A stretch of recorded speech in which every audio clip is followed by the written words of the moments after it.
இயேசு உங்களை நேசிக்கிறார். இந்த நாள் வேதாகம தியானத்திற்கு உங்களை அன்புடன் அழைக்கிறேன். கர்த்தருடைய வார்த்தையை முன்னிட்டு நாங்கள் உங்களுக்கு சொல்லுகிறதாவது, கர்த்தருடைய வருகை மட்டும் உயிரோடு இருக்கும் நாம் நித்திரை அடைந்தவர்களுக்கு முந்திக் கொள்வதில்லை. 1 தெசலோனிக்கேயர் 4 அதிகாரம் 15 அமெரிக்காவில் உள்ள அர்கன்சாஸ் என்ற இடத்தை சார்ந்த டெரி வாலிஸ் என்பவர் திருமணம் முடித்து ஒரு குழந்தைக்கு தகப்பனானார். அவர் தன்னுடைய நண்பருடன் வாகனம் ஒன்றில் பயணம் செய்தார். அப்போது வாகனம் விபத்துக்குள்ளாகி நீர் இல்லாத ஆற்றுக்குள் விழுந்தது.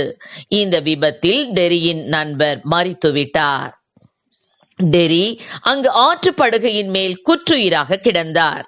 சுய நினைவை இழந்த நிலையில் மருத்துவமனையில் அனுமதிக்கப்பட்டார்.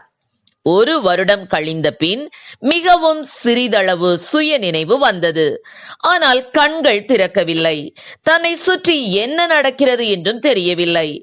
எத்தனை வருடங்கள் உயிருடன் இருந்தாலும் இந்த நிலைமை மாறாது என்று மருத்துவர்கள் கூறிவிட்டனர்.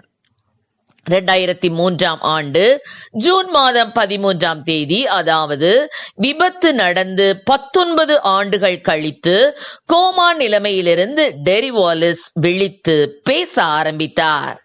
மருத்துவர்களும் குடும்ப அங்கத்தினர்களும் ஆச்சரியம் அடைந்தனர். குடும்பத்தினர் மிகுந்த சந்தோஷம் அடைந்தனர். அங்கிருந்த ஒரு தாதி பெண் அவரிடம் இது யார் என்று அருகாமையில் இருந்த பெண்ணை சுட்டிக்காட்டி கேட்டார். உடனே அம்மா என்றார். ஆம், அங்கிருந்தது அவருடைய அம்மாதான். பல ஆண்டுகள் படுக்கையிலேயே கிடந்ததால் உடல் உறுப்புகள் அசைய மறுத்தன. 3 நாட்களுக்கு பின் கை கால்களை அசைக்க முடிந்தது. அவருக்கு என்ன நடந்தது என்று ஞாபகத்தில் இல்லை. ஏதோ சில நாட்கள் தூங்கி எழும்பினது போல உணர்ந்தார். 19 ஆண்டுகள் கடந்து விட்டது என்பதை உணர முடியவில்லை. 19 வயது வாலிப பெண்ணாக நின்ற தனது மகளை அடையாளம் தெரியவில்லை. ஆம், எனக்கு அருமையானவர்களே, மரித்தோர் நிலை குறித்தும் உயிர்த்தெழுதல் குறித்தும் வேதாகமம் கற்றுத்தருவது டெரி வாலிஸ் கதை போன்றதாக இருக்கிறது. கிறிஸ்துவுக்குள் மரித்தவர்களை வேதாகமம் அவர்கள் நித்திரையாய் இருக்கிறார்கள் என்று அழைக்கிறது. இயேசு கிறிஸ்துவின் வருகையில் அவருக்குள் நித்திரை அடைந்தவர்கள் ஒரு இமை பொழுதில் மகிமை அடைந்த சரீரத்துடன் உயிரோடு எழும்புவார்கள். ஒருவர் மரித்து எத்தனை 100 ஆண்டுகள் கடந்திருந்தாலும் அவர் நித்திரையிலிருந்து எழும்புவது போல எழும்பி இயேசுவின் முகத்தை காண்பார்கள்.